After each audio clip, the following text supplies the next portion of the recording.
Well, that's it, everyone. It's completely primed.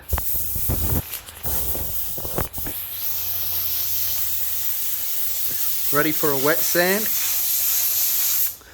I forgot to record footage of the last of the primer spraying, but we'll make sure to put that in the next video with the paint at least. Cleaning out the gun.